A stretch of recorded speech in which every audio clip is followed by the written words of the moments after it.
నేను ఉంటానని బ్రతిమలాంటి అబ్రహాం వద్దనేవాడా? పిలవకుండా వస్తేనే ఏమనలేదు అబ్రహాం.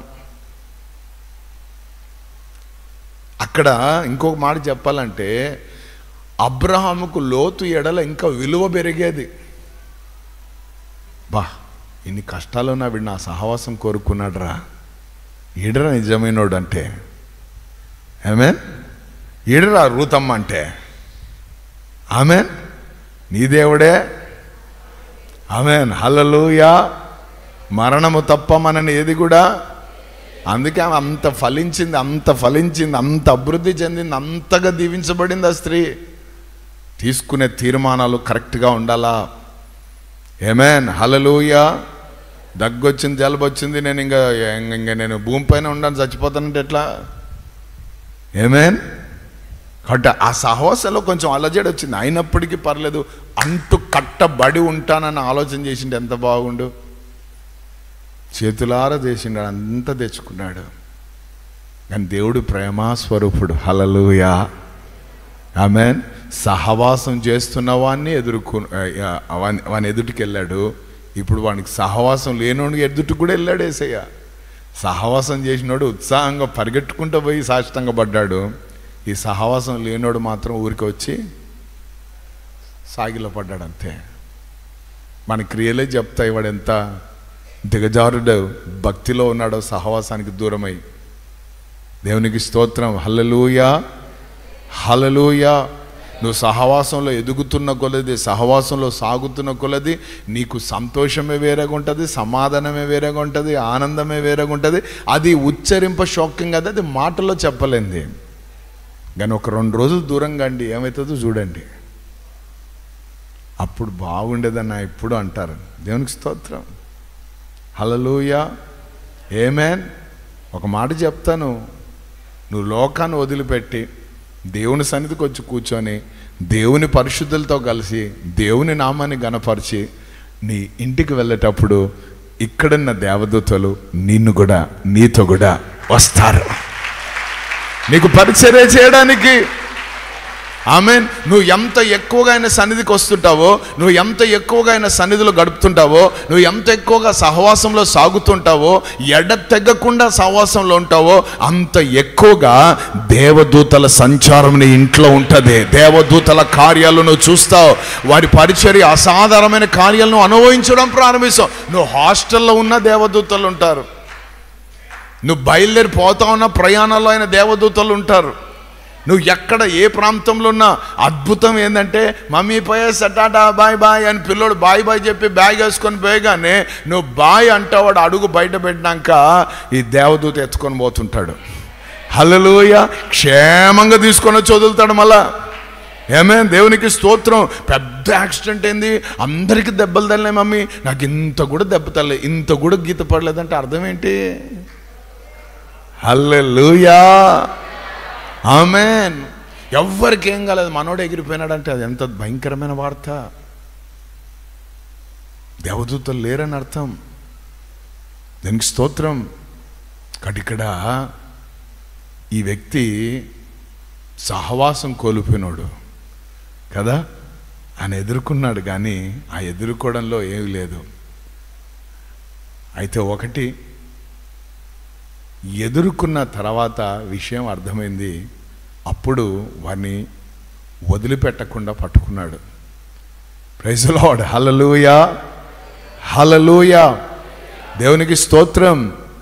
కాబట్టి ఎదుర్కొన్నారు మన పితరులు. ఒకటి, దేవుడు దాటిపోకుండా ఆయన గట్టిగా పట్టుకోవడానికి అబ్రహాం ఎదుర్కొన్నాడు. రెండవది, శిక్షను తప్పించుకోవడానికి లోతు ఏం చేశాడు? తీర్పును తప్పించుకోవడానికి లోతు ఏం చేశాడు? దేవుని ఎదుర్కొన్నాడు. దేవునికి స్తోత్రం. హల్లెలూయా. మూడవదిగా చూడండి, దేవునికి స్తోత్రం, 46వ అధ్యాయం 29వ వచనం. యోసేపు తన రథమును సిద్ధము చేయించి తన తండ్రి అయిన ఇశ్రాయేలును ఎదుర్కొనుటకు గోషేనుకు వెళ్ళి అతనికి కనబడెను. ఆమేన్.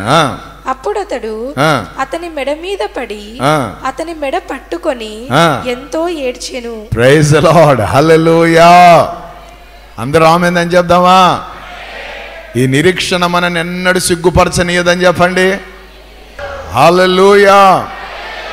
యోసేపు ఎవరిని ఎదుర్కోవడానికి వెళ్తున్నారు? ఆమేన్. తన తండ్రి అయినా యాకోబును లేక ఇశ్రాయేల్ని ఎదుర్కోవడానికి వెళ్తున్నాడు. ఆమేన్. ఆయన వెళ్ళి ఆయన మెడ మీద పడి ముద్దులు పెట్టుకొని ఎందుకు ఏడుస్తున్నాడు అని అంటే, మాట ఇచ్చిన దేవుడు ఎంతైనా నమ్మదగిన దేవుడు నాయనా. ఇంట్లో ఉన్నప్పుడు నాకు ఏవైతే చూపించాడో, ఇంట్లో ఉన్నప్పుడు నాకు ఏవైతే కనుపరిచాడో, ఇంట్లో ఉన్నప్పుడు ఏవైతే నాకు బయలుపరిచాడో అవన్నీ కూడా ఈరోజు క్రియారూపముగా దాల్చబడ్డాయి అని చెప్పి తన ప్రేమను వెల్లడిపరిచి దేవుని యొక్క నమ్మకత్వాన్ని కనుపరిచి అతడు ఏడవడం ప్రారంభించాడు. హల్లెలూయా, హల్లెలూయా. నేను చనిపోకముందే నా కుమారుని చూసుకున్నానులే అని తండ్రి సంతోషపడుతున్నాడు. ఆమేన్. పరలోకపు తండ్రి చూపించిన ప్రతి కార్యం, ఆయన కనుపరిచిన, ఆయన చూపించినవన్నీ కూడా అక్షరాల నెరవేర్చాడు నాయన అని చెప్పి మనం సేవిస్తున్న దేవుడు ఎంతైనా నమ్మదగిన దేవుడు అని కనుపరిచి హల్లెలూయా తను ఏడవడం ప్రారంభించాడు. దేవునికి స్తోత్రం. హల్లెలూయా. నిరీక్షణను సిగ్గుపరచని దేవుడు అని తెలియజేయడానికి అతను ఎదుర్కొన్నాడు. ఆమేన్. హల్లెలూయా, హల్లెలూయా. మనము నమ్ముకున్న దేవుడు నమ్మదగిన దేవుడు నాయనా అని చెప్పడానికి ఎదుర్కొన్నాడు. దేవునికి స్తోత్రం. హల్లెలూయా. ఏ యోసేపు అయితే చనిపోయినాడు అనుకుంటున్నావో, ఏ యోసేపు అయితే లేడని అనుకున్నావో, ఏ యోసేపు కథ అయిపోయింది అనుకున్నావో, ఆ యోసేపే ఈరోజు ఐగుప్తు దేశంలో ఒక ప్రధానిగా నిలబడి అనేకులకు ఆమేన్ హల్లెలూయా అన్నదాతగా దేవుడు నిలబెట్టాడు. హల్లెలూయా. అనేకుల కడుపులు నింపేవాడిగా, అనేకులను తృప్తిపరిచేవాడిగా, అనేకులకు ఆశీర్వాదకరంగా ఒక రాజకీయ మకుటముగా నిలబెట్టాడు నాయన. ఆయన ఎంతైనా నమ్మదగిన దేవుడు నాయన అని తన సాక్ష్యాన్ని తెలియజేయడానికి తన తండ్రిని ఎదుర్కొన్నాడు. హల్లెలూయా. ఆమేన్. దేవుడు దాటిపోద్దని అబ్రహాం ఎదుర్కొన్నాడు. శిక్ష తప్పించబడాలని లోతు ఎదుర్కొన్నాడు. ఇప్పుడు యోసేపు ఎదుర్కొంటున్నాడు. ఎందుకు? ఆయన ఎంతైనా నమ్మదగిన దేవుడనే. హల్లెలూయా. ప్రభువును బాగా నమ్మండి అని చెప్పండి పక్కనలతో. ఆయన వాక్యాన్ని బాగా నమ్మండి అని చెప్పండి. హల్లెలూయా, హల్లెలూయా, హల్లెలూయా. దేవుని నామానికి మహిమ కలుగును గాక. ఆమేన్. కాబట్టి నిరీక్షణ మనల్ని ఎప్పుడు సిగ్గుపరచదు. Don't waste your time investing upon people. మనుషులను నమ్ముకొని వాళ్ళ మీద ఎక్కువగా పెట్టుకొని వాళ్ళు ఏదో చేస్తారని, వాళ్ళు ఏదో చూస్తారని, వాళ్ళు ఏదో అని ఒక మాట చెప్తాను, యెహోవా సెలవు లేకుంటే ఎవడు ఏం చేయలేడు. ఇయ్యాలా, చెయ్యాలా, నిలబెట్టాలా, అది ఆయన దగ్గర నుంచి రావాల్సిన సిగ్నల్ అన్నీ. ఆమేన్. నీవు ఆయనను ఎంతైనా నమ్మదగిన దేవుడిగా చూస్తే సిగ్నల్ ఆటోమేటిక్గా వచ్చేస్తుంది. Praise the lord. హల్లెలూయా. దేవుని నామానికి మహిమ కలుగును గాక. ఆమేన్. లాభానికే వార్నింగ్ ఇచ్చాడు దేవుడే. మంచిగా చెడ్డగాని ఏం పలకకు, వాడు ముందే ఆశీర్వదించబడినోడు, వాని జోలికి పోయినావా ఇబ్బంది పడతావు అన్నాడు లాభాన్ని. హల్లెలూయా. అసలు లాభాన్ని ఫుల్ బీపీలో వచ్చినాడు అక్కడ, మామూలుగా లేదు. మరి అల్లుడు లేదు, ఇంకేం లేదు, ఏషియాలో విని అనుకున్నాడు. కానీ రాత్రి స్వప్నమందు కలలో దేవుడు ఏం చేశాడు? వార్నింగ్ ఇచ్చాడు. సో మనం యుద్ధం మనం కాదు, యెహోవా చేస్తాడు. పొరపాటున నువ్వు ఊరికి యుద్ధాలకు వచ్చి నిలబడి సిగ్గుపోయి పరిస్థితులు తెచ్చుకుంటున్నావు. ఆమేన్. శక్తి చేత కాదు, బలము చేత కాదు, ఆయన తన ఆత్మ ద్వారా కార్యాలు చేస్తాడు. అది నమ్మ అంతేగా. హల్లెలూయా, హల్లెలూయా. దేవుని నామానికి మహిమ కలుగును గాక. కాబట్టి ఇప్పుడు యోసేపు ఎదుర్కొన్నాడు. దేనికోసం? మనల్ని పిలిచిన దేవుడు నానా మనల్ని పిలిచిన దేవుడు, అరణ్యంలో మనతో సహవాసం చేసిన దేవుడు ఎంతైనా నమ్మదగిన దేవుడు నాయన. హల్లెలూయా. ఊరంతా ప్రపంచమంతా కరువు ఉంది నాయన, కానీ ఇశ్రాయేలుకు కరువు లేకుండా చేశాడు నాయన. ఆయన నమ్మకత్వం అది నాయన. మంచి శ్రేష్టమైన గోధుమలతో మనను తృప్తిపరుస్తున్నాడు నాయన. ఈ ప్రేమంతా కనుపరిచి ఏం చేస్తున్నాడు, వాళ్ళ నాన్నకు ముద్దులు పెడుతున్నాడు కుమారుడు. అందుకే ఎదుర్కొన్నాడు ఆయన. హల్లెలూయా. ఒక చక్కటి మాట అంటాడు. వాళ్ళ అన్నలందరూ కూడా యోసేపును నేనే అనగానే ఒక్కసారి ఫంక్ అయి భయపడి, అరే మనం చేసింది వీడు ఇంకా మనకి చేస్తాడేమోరా, వీడు పగబెట్టుకున్నాడేమోరా, ఎందుకంటే నాకు టైం వస్తుంది అన్నట్టోడేమోరా అని ఇట్లా పరిస్థితులు ఎన్నెన్నో ఆలోచనలు చేసి వాళ్ళు రకరకాలుగా యేసు నామములో యోసేపు మనసు మనందరికీ దేవుడిచ్చునుగాక. ఆమేన్. ఇప్పుడు లేదని చాలామంది నన్ను చిన్నగా చూస్తున్నారన్నా అంటే వచ్చినాక ఏం చేస్తానా చెప్పనా? పెద్దనా చెప్పు. ఇప్పుడు మాకు లేదు కాబట్టి మాకు వేసుకోవడానికి లేదు, తినడానికి లేదు, ఉండడానికి లేదు, అవి లేవు ఇవి లేవు, మాకు టైం వస్తుందన్నా. చిటికలు పందిరా ఏయడానికి. ఆ రోజు వాడు చాలా ఏడిపించాడన్నా, ఆ రోజు ఆమె చాలా బాధ పెట్టిందన్నా. ఈరోజు నేను చూస్తానన్నా, ఆమె కథ పడతానన్నా. ఆయన ప్రైజ్ ది లార్డ్. అది ఏషావు సంతానం. ఎంతమంది ఉన్నారు ఏషావు సంతానం? వాడు దొరికితే నరుకుదామని. హల్లెలూయా. కానీ ఇది యోసేపు సంతానంగా ఉండాల. అన్నలందరూ సాష్టాంగ పడ్డారు. ఆ కళ నెరవేరిపోయింది. ఒక్కొక్క నెత్తి మీద కాళ్ళు పెట్టొచ్చినా కానీ పెట్టలే. చేతుల్లో తాళాలు ఉన్నాయి, ఏమైనా చేయొచ్చు, కానీ ఏమి చేయలేదు. ఏమన్నాడు తెలుసా? ఈరోజు సంతోషింపవలసిన రోజు ఇది.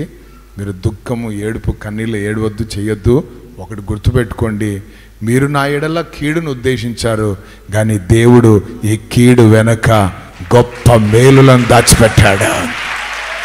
హల్లెలూయా. ఉన్నోడు ఎవరు తెలుసా? కత్తి చేత కాదు, ఈట చేత కాదు. హల్లెలూయా. ఆయన నామము చేత ఆయన ఘన కార్యాలు జరిగిస్తాడు. హల్లెలూయా. సో ప్రభు కూడా అదే అన్నాడు, నా నామములో అన్నాడు. ఏమన్నాడు? ఎవరు? యేసు ప్రభు. ఎవరితో అన్నాడు? ఆయన యందు నమ్మిక ఉంచిన వారితో. సో మనం ఎక్కడికి పోయినా ఏం తీసుకొని పోతుండాలా? కొన్నిసార్లు పర్సు మర్చిపోవచ్చు, కొన్నిసార్లు పెన్ను మర్చిపోవచ్చు, కొన్నిసార్లు అన్నీ పోనీ, ఏం మర్చిపోవద్దు. కొన్నిసార్లు అన్నీ జ్ఞాపకం ఉంటాయి, అసలైంది మర్చిపోతాం. అందుకే దెబ్బలు తింటుంటాం, అందుకే బలహీనతలు, అందుకే కృంగిపోతూ ఉంటాం, అందుకే అలజడి, తుఫాను అన్నీ వస్తాయి. అయితే ఈరోజు నువ్వు చేయాల్సింది ఏంటంటే ఆయన నామాన్ని ఉచ్చరించడం ప్రారంభించాలా. హల్లెలూయా. సాతాను కంటే నువ్వు బలవంతుడవు. ప్రభు అంటాడు, శత్రు బలమంతటి నీ మీద నేను మీకు. దావీదు వాని ఎదుర్కోవడానికి పోయాడు. ఈరోజు నువ్వు ఎదుర్కొంటున్నావా అపవాదిని? మన తంత్రాలను ఎదుర్కొంటున్నావా? వాడు కుయుక్తి కలిగినవాడు, శక్తి లేనివాడు వాడు. హల్లెలూయా. సాతానులోని శక్తిని జయింప అధికారం ఉన్నది. నాకు ఆ శక్తి అన్న మాట పలకబుద్దే కాదు. సాతానులోని యుక్తిని జయింప. యుక్తి అంటే ముక్కు ఎక్కడుంది అంటే ఇట్లా చూపించారు కొంతమంది, ఇట్లా చూపిస్తారు, అది యుక్తి అన్నమాట. ఆమేన్. సో వాడు ఎప్పుడు కన్ఫ్యూజ్ చేస్తాడు, మనం తికమక్క చేస్తాడు. వాడు యుక్తి కలిగినవాడు, వాడు శక్తి లేదు. ఎందుకంటే కల్వరి గిరిలో వాని దవడ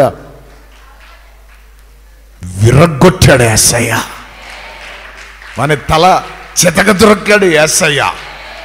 కాబట్టి వాడికి శక్తి లేదు. ఏముంది చెప్పాల గట్టిగా? హల్లెలూయా. ఊరికే వాడు మాట్లాడతాడన్నా, ఏం అన్నమంటే పారిపోతాడన్నా. వాడు ఊరికే అదురు మామని మాట్లాడు. సైతాన్ అంతే, వాడు సాతాన్ గాడు. అందుకే గొలియాదు అంటాడు, నేనేమైనా కుక్కనా? కుక్కలు ఏం చేస్తాయి? మొరుగుతాయి. బాబో వానికి తెలిసింది బాబోబే. అమ్మో కుక్కుంది కాదట. ఏయ్ అన్నమంటే అది ఏమవుతుంది? సెట్ అయినా కాదు, తోకాను ఒపాలు ఏదో జరగాల. హల్లెలూయా, ఆమేన్. ఈ లోకంలో ఉన్నవానికంటే నీలో ఉన్నవాడు గొప్పవాడు. హల్లెలూయా, ఆమేన్. కాబట్టి ఎదుర్కొన్నారు మన పితరులు. దేవనామానికి మహిమ కలుగాక. అబ్రహాము ఎదుర్కొన్నాడు, ఎందుకు? దేవుడు దాటిపోకుండా. ఆమేన్. లోతు ఎదుర్కొన్నాడు, ఎందుకు? శిక్షను తప్పించుకోవడానికి. యోసేపు ఎదుర్కొన్నాడు, ఎందుకు? ఆయన ఎంతైనా నమ్మదగిన వాడని కనుపరచడానికి. ఆమేన్. దావీదు ఎదుర్కొన్నాడు, ఎందుకు? శత్రు బలమంతటి మీద అధికారం ఉందని కనుపరచడానికి. హల్లెలూయా. శత్రువును అంచివేయడానికి, వానికంటే బలవంతుల మనము చెప్పడానికి. హల్లెలూయా. చివరిగా సంఘం ఎదుర్కోబోతుంది. ఆమేన్. హల్లెలూయా. ఎవరిని? పెండ్లి కుమారుడైన యేసయ్యను. హల్లెలూయా. చూడండి, తెస్సలోనికీయులకు రాసిన పత్రిక, మొదటి తెస్సలోనియ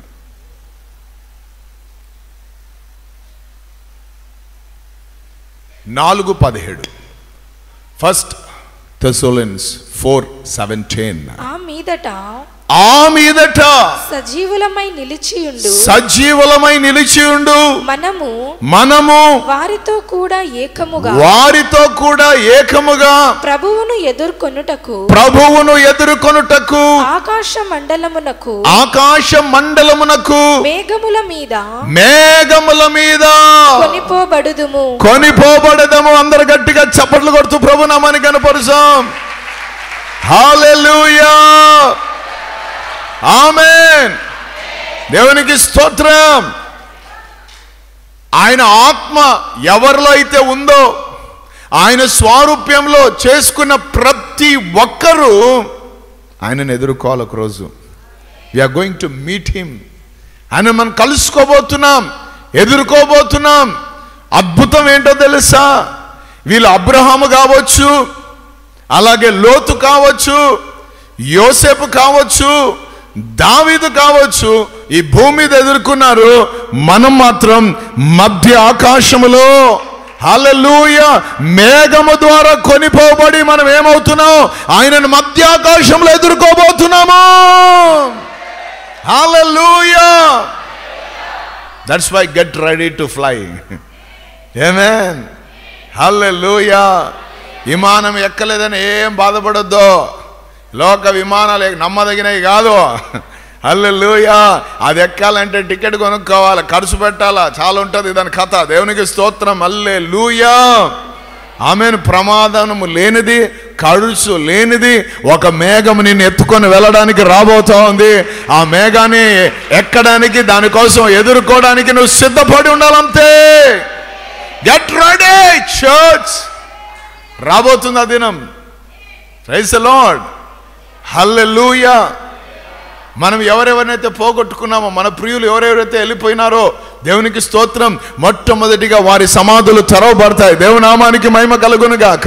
ప్రభువు వాళ్ళని తీసుకొని మన యొద్దకు వస్తాడు దేవుని బిడ్డ. దేవునికి స్తోత్రం. జీవిస్తున్న బ్రతుకున్న మనము ఏమవుతాం అంటే మేఘము చేత కొనిపోబడతాం. హల్లెలూయా. ఆయనను ఎదుర్కొంటాం. Praise the lord. మేఘము పరిశుద్ధాత్మకు గుర్తు. పరిశుద్ధాత్మ చేత ఎవరైతే నింపబడి ఉంటారో, పరిశుద్ధాత్మ చేత ఎవరైతే కప్పబడి ఉంటారో, పరిశుద్ధాత్మ చేత ఎప్పుడు ఆయన నడిపింపులో ఉంటారో, వారు మాత్రమే ఎత్తబడతారు ఆయనను ఎదుర్కోవడానికి. ఆత్మ గురించిన అవగాహన లేకుండా, ఆత్మ గురించిన విమర్శించే ఆత్మ కలిగి, ఆత్మను పొందుకోవడానికి ఇష్టపడకుండా, ఆత్మకు పేర్లు పెడుతూ తిరుగుతున్న వారు మాత్రం విడబడతారు. క్లారిటీ అది. అందుకే యేసుప్రభు అన్నాడు, నన్ను ఎంతైనా తిట్టండి, మనుష్య కుమారుని ఎన్ని మాటలన్నా తిరిగి వచ్చే క్షమాపణ అడిగితే క్షమాపణ దొరుకుతుంది. కానీ పరిశుద్ధాత్మకి వ్యతిరేకంగా నువ్వు ఒక్క మాట మాట్లాడినా, ఒక్క పదం పదిలన్నా క్షమాపణ ఉండదన్నాడు. అదెంత డేంజరో చూడండి. ఆమేన్. హల్లెలూయా. కాబట్టి ఆత్మీయతలో, ఆత్మీయ లోకంలో కొన్ని మనకు అర్థం కానప్పుడు ప్రభుని అడిగి తెలుసుకోవాలి. కానీ ఇష్టం వచ్చినట్లు నోరుంది కదా అని విమర్శలు చేయొద్దు, అది ప్రమాదం. మేఘం చేత మనం కొనిపోబడతాం. అందుకే పౌలు అంటాడు, మనం పరిశుద్ధాత్మని చేత ముద్రించబడ్డాం. We are sealed by the holy spirit. మన ఆత్మ పరిశుద్ధాత్మని చేత ముద్రించబడింది. అందుకే మనను ఆయనే ఏం చేస్తాడు, పెళ్లి కుమారుడికి అప్పు చెప్తాడు, పెళ్లి కుమార్తెలమైన మనను. కాబట్టి సిద్ధపడండి. ఎవ్రీవన్, ప్రతి ఒక్కరు ఫేస్ చేయబోతున్నారు, ఎదుర్కోబోతున్నారు. ప్రతి ఒక్కరు కూడా ఎదుర్కోబోతున్నారు దేవుని రాకడను. అద్భుతం ఏం తెలుసా, ఇప్పుడు రకరకాలైన డినామినేషన్లు, రకరకాలైన చర్చ్ పేర్లు, రకరకాలైన పాస్టర్లు, కానీ ఆ రోజు ఏమవుతారంటే అందరు ఒకటైపోయి ఎత్తబడతారు దేవుని బిడ్డలారా. ఆమేన్. అది మామూలుగా ఉండదు ఆ ఈవెంట్. అది చూడ్డానికి బ్రతకాల ఈ భూమి పైన, దానికోసం ఎదురు చూస్తుండాల మనము. హల్లెలూయా.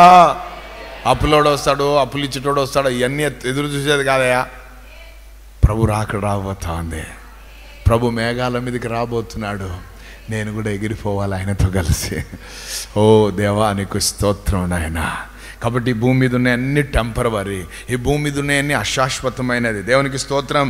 చివరికి ఈ దేహము, శ్వాస అన్నీ కూడా అశాశ్వతమే. సో అశాశ్వతమైన వాటి వెనక శాశ్వతమైన దేవుని వదిలిపెట్టి తిరగడం న్యాయం కాదు. కాబట్టి శాశ్వతమైన ప్రేమతో ప్రేమిస్తున్నామని ప్రేమిస్తూ, ఆయన నడిపింపులో ఉండి, ఆయన సహవాసంలో ఉండి, ఆయనతో అంటుకట్టబడిన వారమై ఉండి, ఆయనలో వర్ధిల్లుతూ, అభివృద్ధి చెందుతూ, విస్తరిస్తూ, ఆయన సన్నిధిలో ముందుకు సాగిపోతుండే వారిగా ఉండాలన్న ప్రార్థన రోజు చేసుకోవాలి. ఆమేన్. ఆయన ఎప్పుడు వస్తాడో ఎవరికి తెలియదు. Praise the lord. హల్లెలూయా. ఆయనను మాత్రం మనం ఎదుర్కోవాల్సింది మాత్రం తథ్యం. ప్రతి ఒక్కరు ఎదుర్కోవాల్సిందే, తప్పించుకోవడానికి లేదు. ఇప్పుడు అప్పులు ఎక్కువ అయిపోయినాయి అనేసి నువ్వు ఊరేసుకొని చచ్చిపోతే అప్పులు ఎవరైతే ఇచ్చారో వాని ముందు నుంచి తప్పించుకుంటావు. కానీ ఆత్మహత్య చేసుకున్నందుకు దేవుని ఎదుట నువ్వు తప్పించుకోలేవు. నా ఆత్మ నీకు ఇచ్చాను, నువ్వు చంపేస్తావా? అంత అధికారం నువ్వు తీసుకుంటావా? దీపం వెలిగించునని నేనే ఆర్పగలను, నేనే వెలిగించాలా. అటువంటిది నువ్వు ఆపుకుంటే ఎట్లా? కాబట్టి దీనికి శిక్షార్హుడవు అంటాడు. అంతే. నువ్వు వెళ్ళిపోయి నువ్వే పడతావు అగ్నిగుండంలో. ఎవడు తోయాడు, ఆయన కసాయోడు కాదు తోసి పడేయడానికి. మనం ఆయనను చూసే పడిపోతుంటామంట. మనం కాదు, దేవుని స్తోత్రం. హల్లెలూయా. అక్రమం చేసేవారు, సొంత తీర్మానాలు, మనసును నమ్ముకున్న వాళ్ళు, మైండ్ నమ్ముకొని పోతుంటారు కొంతమంది. ఆమేన్. హల్లెలూయా. మైండ్ నమ్ముకొని పోయేటోళ్ళను లోకం ఏమని పేరు పెడుతుంది తెలుసా? మెంటలోడా అంటది. మెంటలోడా అంటే ఎవరు? మెంటల్ని నమ్ముకొని పోయేటోళ్ళు. మెంటల్ అంటే మైండ్. ఎంతమంది ఉన్నారు మైండ్ నమ్ముకున్న వాళ్ళు? హల్లెలూయా. తన మనస్సును నమ్ముకున్నవాడు చెడిపోతాడని వాక్యం చెప్తుంది. ఏది తలంపు వస్తే అది చెయ్యొద్దు, ఏది మనసులో వస్తే అది చెయ్యొద్దు. ఒక్క నిమిషం ఆలోచన చెయ్యాలి. ఆమేన్. ఇది ఆత్మానుసారమైన మనసా, శరీరానుసారమైన మనసా?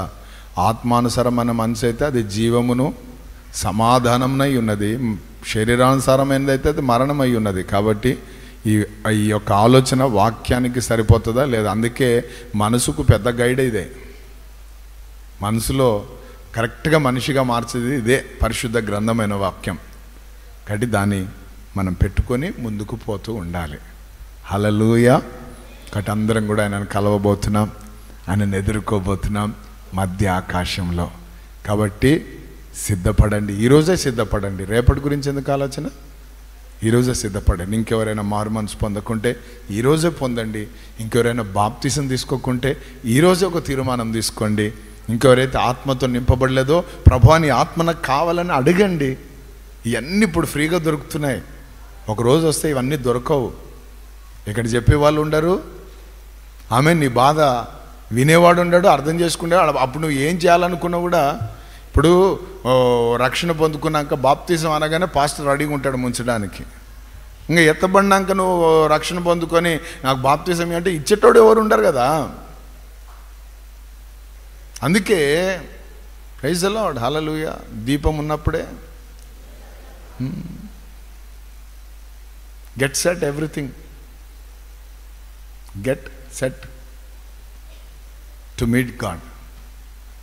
సిద్ధపడండి. ఇంకా 101 ప్రసంగం నీకు అవసరమా? ఇదే ఫస్ట్ అయిపోవాలా? ఇదే నీ జీవితంలో లాస్ట్ అయిపోవాలా? ఏమేన్ ప్రభుని ఎదుర్కోవడానికి అట్టి కృప దేవుడు దయచేయను గాక. ప్రార్థన చేద్దాం. పరిశుద్ధుడా, ప్రేమ కలిగిన దేవా, నీకు స్తోత్రం నాయన.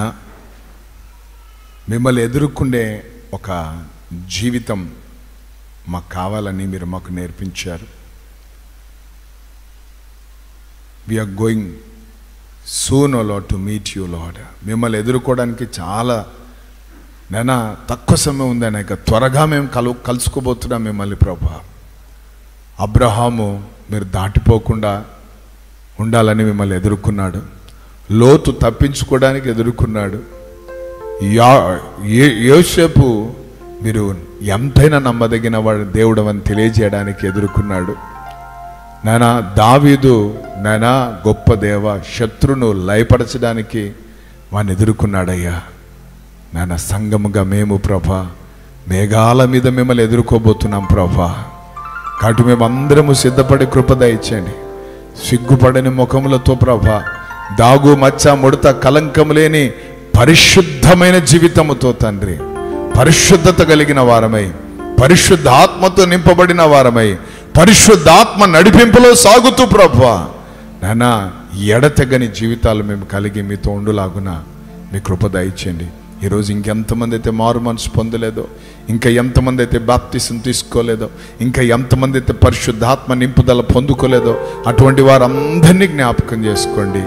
ఎంతమంది జారిపోయినారో, పడిపోయినారో, దూరమైపోయినారో, వెనుకకు తిరిగిపోయినారో, లోకములో ఉన్న వాటిని ప్రేమిస్తూ లోక మర్యాదలను అనుసరిస్తూనైనా బ్రతుకుతున్నారో వారందరిని ఒకసారి జ్ఞాపకం చేసుకోండి నాయన. మేము చివరి దినాల్లో ఉంటున్నాం ప్రభా. ఇవి సిద్ధపడే దినాలు, సిద్ధపాటు నేను చేసుకునే దినాలు ప్రభా. తండ్రి, ఎత్తబడే సమయం రాబోతుంది ప్రభా. ఎత్తబడే గుంపులో మేము కనబడాలి ప్రభా. ఎత్తబడే గుంపులో మా కుటుంబాలు ఉండాలి ప్రభా. ఎత్తబడే గుంపులో మా సంఘం ఉండాలి ప్రభా. ఎత్తబడే గుంపులో మా ప్రాంతాలు ఉండాలి ప్రభా. ఎత్తబడే గుంపులో మా దేశం ఉండాలి ప్రభా. మీ కృప దయచేయండి నాయన. మీకే వందనాలు, స్తోత్రాలు. మిమ్మల్ని ఎదుర్కొనే శక్తి, బలము నేను మీరు మాకు దయచేయండి. ఇది కేవలము మెలకువగలిగి ప్రార్థన చేసినప్పుడే మాకు కలుగుతుందని మీరు చెప్పారు నాయన. మనుష్య కుమారుడు ఎదుట నిలబడుటకు శక్తి గలవారగుటకు మెలకువగలిగి ప్రార్థన చేసుకోండి అన్నారు. సో నిత్యము మీతో సహవాసం చేసే అనుభవాలు మాకు దయచేయి. కష్టాలు, బాధలు, శ్రమలు, ఇరుకులు, ఇబ్బందులు వచ్చినప్పుడు ప్రార్థనలు కాదయ్యా, అన్నీ ఉన్నా ఏమీ లేకున్నా నిత్యము మీ సన్నిధిలో ప్రార్థించే జీవితాలు మా అందరికీ దయచేయమని మీకే స్తుతి, ఘనత, మహిమ, ప్రభావాలు చెల్లిస్తూ ఎంతమంది అయితే లైవ్లో వీక్షిస్తున్నారో వారిని కూడా మీరు బలపరచండి. వారి జీవితాల్లో కూడా గొప్ప కార్యాలు జరిగించి మీ నామాన్ని మహిమపరచుకోండి. ఆయా ప్రాంతాల, దూర ప్రాంతాల నుంచి చూస్తున్నారయ్యా, వారందరినీ మీరు బలపరచండి. ఎంతోమంది దైవ సేవకులు వీక్షిస్తున్నారు నాయన, వారందరినీ మీరు నాయన ఆశీర్వదించండి నాయన. బలంగా వాడుకోండి. మీ గొప్ప నామాన్ని మహిమపరచుకోండి ప్రభా. ఇంతవరకు చేసిన ప్రతి మేలును బట్టి మీకు వందనాలు. మీకే సకల ఘనత, మహిమ, ప్రభావాలు చెల్లిస్తూ యేసుక్రీస్తు అతి పరిశుద్ధమైన, సాటిలేని ఉన్నతమైన, మహోన్నతమైన నామములో ప్రార్థిస్తూ వేడుకుంటున్నాం మా పరలోకపు తండ్రి. ఆమేన్.